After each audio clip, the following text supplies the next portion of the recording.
All right, so when it comes to relationships, how about 3 realizations that I've had?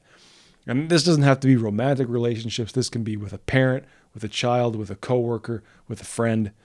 Number one has to be said, you cannot change another person no matter how much you wish that they were different. Of course, the flip side here is you can empower them to know themselves as you do yourself, right?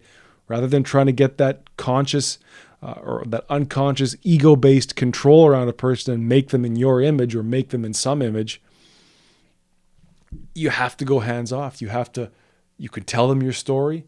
You can suggest to them things that have worked for you, but you cannot change a person.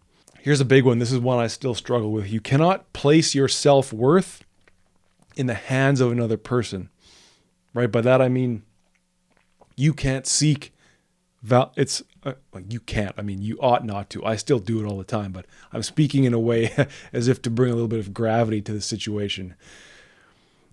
It's an unhealthy ego that needs the acceptance, the admiration of other people more than it needs its own, right? And that's a tough one because it has to come from within. And if there's nothing there, it's easy to look outside. I mean, this is still something I struggle with in a big way. I want to be liked. I want to be coveted. I want to be revered. I mean, we all want to be respected. As I've said, I don't think it's a 1 or 0 thing. I do think it's important to know and make note of when you're being looked at in one way or another and put that to use in how you see yourself. And again, those goals that you're going to set. It's like, look, if every time I go to work, I'm getting bullied, or every time I go to work, no one's listening to me, that may say something about you. Maybe you need to stand up stronger. Maybe you need to work a little harder. It could be that everybody around you is an asshole, but it could also be trying to tell you something. The point being, you have to put that to work for you, and you can't weight it too heavily, Patrick. Thirdly, you can't get fulfillment from a relationship, any relationship, if you're not communicating yourself fully. I struggle here too in a big way. You can't build a relationship through jealousy, deceit, or laziness, right? You can't control a person. You can't make a person do something, and you can't expect something from somebody that you're not giving yourself. You have to bring that healthy self-esteem to bear on a relationship. You can't expect things of another person that you're not bringing yourself, and you can't expect someone to know something about you if you haven't told them, if you haven't communicated it, and perhaps communicated it repeatedly. The ego would have us believing that, well, look at all the pain that's been done to me.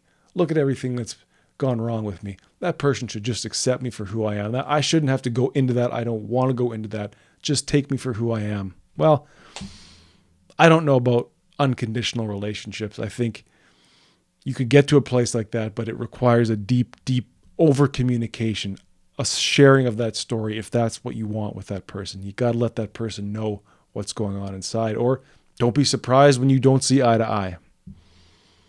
So what do those 3 things tell us? I think it tells us that control what you can control and accept that at least half of it, if not more, is out of your control.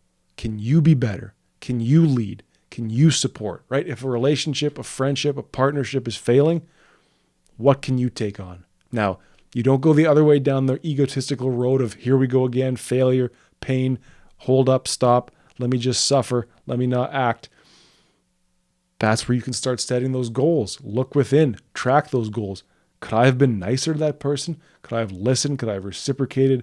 Could I have shared? Could I have led? If there was something I wanted, could I have taken us there? Can I support that person as they're struggling with their own issues?